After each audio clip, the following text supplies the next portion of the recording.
کسی که جریان مرگش هنوز هم گنگ است، شخصی که با عمر و وقت کم تانست استعداد هنری خود را نمایش بده و همه او را دوست داشته باشند.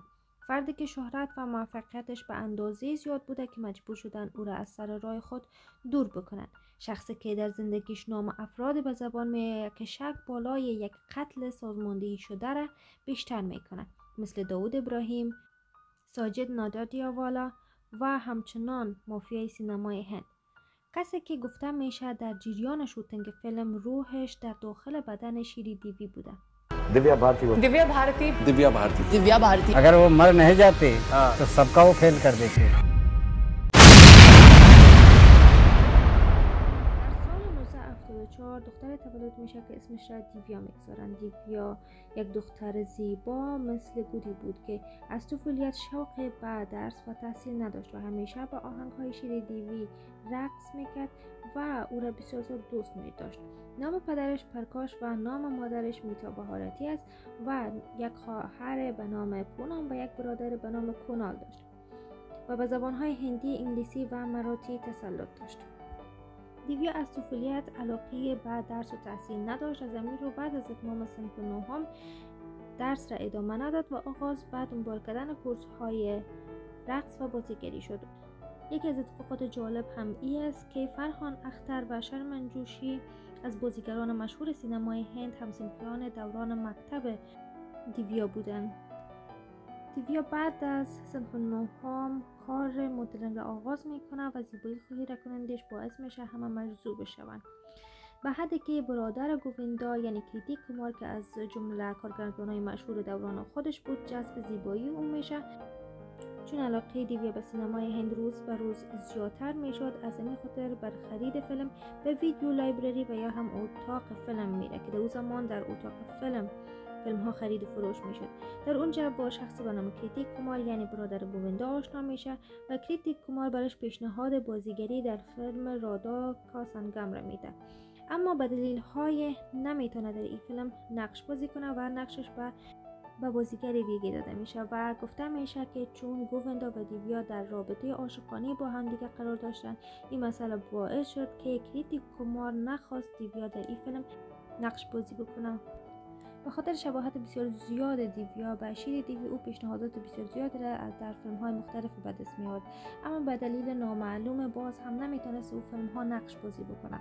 از او جمله بونی کپور زمانی که از زیبایی و همچنان شباهت چهره دیویا به شیر دیوی آگاه میشه پیشنهاد فیلم پریم را برش میده و باز هم نمیتونه در این فیلم نقش بازی بکنه و همچنان فیلم سوداگر و کارگردانی سوباش گای برش پیشنهاد داده میشه، ولی باز هم دیویا نمیتونه این فیلم نقش بازی بکنه. بالاخره در سن 16 سالگی در یکی از فیلم های تلگو به بازیگری میپردازه و در فیلم های تلگو تانست که استعداد هنری خود را به نمایش بگذاره و علاقمندان بسیار زیاد را جذب خودش کرد. بعد از او تصمیم گرفت که در سینمای هند هم فعالیت خود را آغاز بکنه. اولین فیلم دیویا در بالیوود به نام ویش فاطمه بود که آهنگهایش هنوز هم زنده است. در این فیلم دیویا تانست که هنر خود را به نمایش بگذاره، همه مجذوب شدن و اما این فیلم از جمله فیلم های ناکام بود و مطمئن هستم که آهنگهایش را شما شنیدید.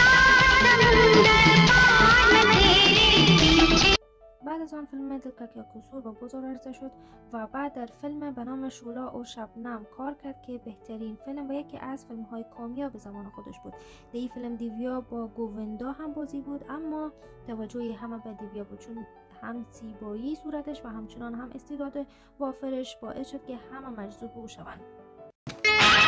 अंधे हो जो दिखता नहीं है, बीच रास्ते में अपनी अम्मा के लिए रोटी बना रहे थे क्या? بعد از او در فیلم دیوانا و بازیگری پرداخت که هم بازی او شاروخان بود و شاروخان در این زمان در نخستین فیلم خود نقش بازی میکرد و آهنگهای این فیلم هم هنوزم شنونده های خاص خودش را داره. در سال 1992 دیویا در فیلم های مختلف کار کرد که از او جمله جان سی پیارا، گیت، بلوان و همچنان فیلم های دیگری به نقش آفرینی پرداخت که در این سال مجموعه فیلمایش به 9 فیلم میرسید.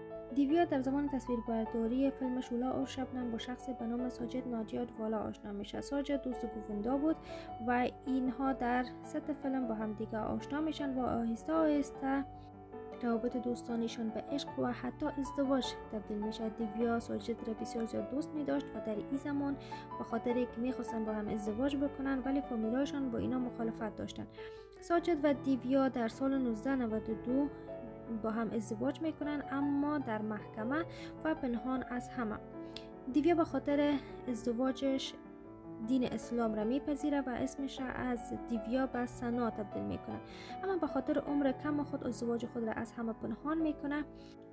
ولی در مصاحبه با مجله هند میگه که در سال 1994 یک خبر بسیار زیاد بزرگی را به همه خواهد داشت، اما آهسته آهسته در رابطه و ازدواج دیویا همه آگاه میشن و فامیلای هر دو طرف ازدواجشان را هم قبول میکنه. در این زمان دیویا و ساجد در وارسا و هند در سال 1993 خانه به خود میخرند که دیویا به خاطر خرید خانه بسیار زیاد خوشحال بود، چون او در عمر کم و با زحمت خودش این خانه را بر خود خریده بود. دیویا در این زمان در فیلم نقش بازی میکرد و نیاز به دیزاینر لباس داشت و از یکی از دوستایش به نام نیتا لولا خواسته بود تا برش لباسا را دیزاین بکنه. دیویا از نیتا لولا و شوهرش درخواست میکنه تا به خانه دیویا بیاین که هم یک پارتی کوچک به خاطر تجلیل از خانه جدید دیویا بگیرن و همچنان در رابطه با لباسهای فیلم حرف بزنن. در این زمان در خانه 4 نفر می باشن: دیویا، نیتا لولا و شوهرش و همچنان امریتاجی. امریتاجی شخصی است که از طفولیت دیویا را بسیار دوست می داشت و او را بزرگ کرده بود و دیویا هم زمانی که ازدواج میکنه و خانه جدید میگیره با شوهرش حرف میزنه تا این دوتا با هم دیگه با امریتاجی یک جای زندگی بکنن. گفته میشه در این شب دیویا بسیار زیاد نوشیده بوده و به خاطر اینکه همیشه به کلکین خانه خود میرفت تا ببینه آیا شوهرش آمده یا نه و توازن خود را از دست داده و از منزل 5 به پایین میفته. نیتا لولا و شوهر زمانی که دیویا رو میبینن و وضعیتش بسیار خراب میباشه و او را به شفاخانه منتقل میسازن، اما متاسفانه در 5 اپریل سال 1993 دیویا جان خود را از دست میده. گفته میشه زمانی که ساجد از این مسئله خبر میشه سکته قلبی بسیار سطحی میکنه و حتی فامیلش انگشت انتقاد بالای ساجد برمیدارن، اما نظر به وضعیت روحی روانی که ساجد او زمان داشت و شوکی که دیده بود این ادعایشان غیر منطقی بود. زمانی که مرگ دیویا نشر شد هیچ کس مرگ او را باور نمیکرد، همه در شوک بودن و نمیتونستن مرگ دیویا را قبول کنن، چون از یک طرف او یک بازیگر جوان بود و از طرف دیگه زیبایی و استعداد بسیار زیادی داشت و مردم هم نمیتونستن که قبول کنن این بازیگر زیبا وفات کرده. و اما در دهه 90 چون فیلم های هندی به خاطر کمبود پول و سرمایه کافی با مشکلات زیادی روبرو میشن، در این زمان داوود ابراهیم که یکی از مافیای مشهور هند و چندین نفر دیگه از مافیای هند بالای فیلم ها سرمایه گذاری میکنن تا حدی که اونا تصمیم میگرفتن که کی در فیلم بازی بکنه و کی نقش بازی نکنه. گفته میشه زمانی که داوود ابراهیم از زیبایی و استعداد دیویا با خبر میشه همیشه تلاش میداشت تا مانع شود دیویا در فیلم نقش بازی نکنه. گفته میشه که دیویا از این موضوع بسیار زیاد ناراحت بوده و همیشه در استرس و نگرانی قرار داشت. حتی خبرها هم از این شکلی است که دیویا با خود ضرر میرساند.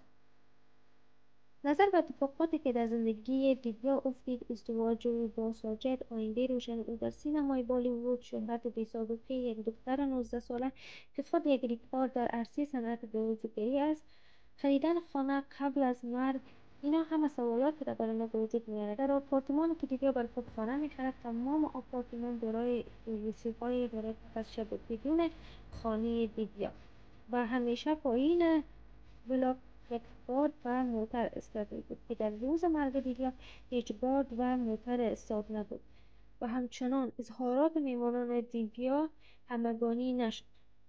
و اتفاق جالبتر هم این است که امریتاجی کسی که با دیویا در این خانه یک جای زندگی میکرد بعد از مرگ دیویا به قتل میرسد. این همه اشاره به قتل شده میکند که متاسفانه با دادن اظهارات پدر و مادر دیویا که گفته بودن یک حادثه است کیس قتل دیویا بسته میشه.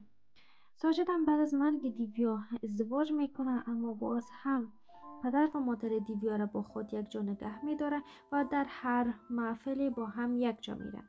ساجد هم بعد از مرگ دیویا در هر فیلم خود نام دیویا را ذکر کرده و نام او را همیشه زنده داشته.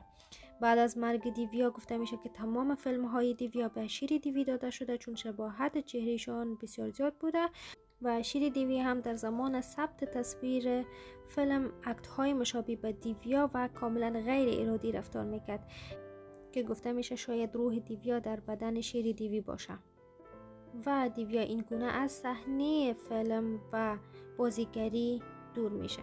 دیویا یک بازیگر با استعداد، زحمتکش و پرتلاش بوده که در سن کم موفقیت‌های بسیار زیاد را کسب کرد. نام او نه تنها در بالیوود بلکه در کشورهای زیادی بر زبان هاست.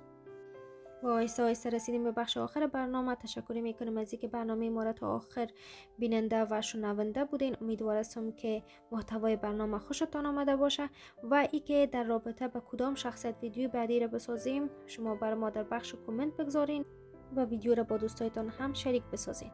خداوند حافظ و نگهدار شما باشه.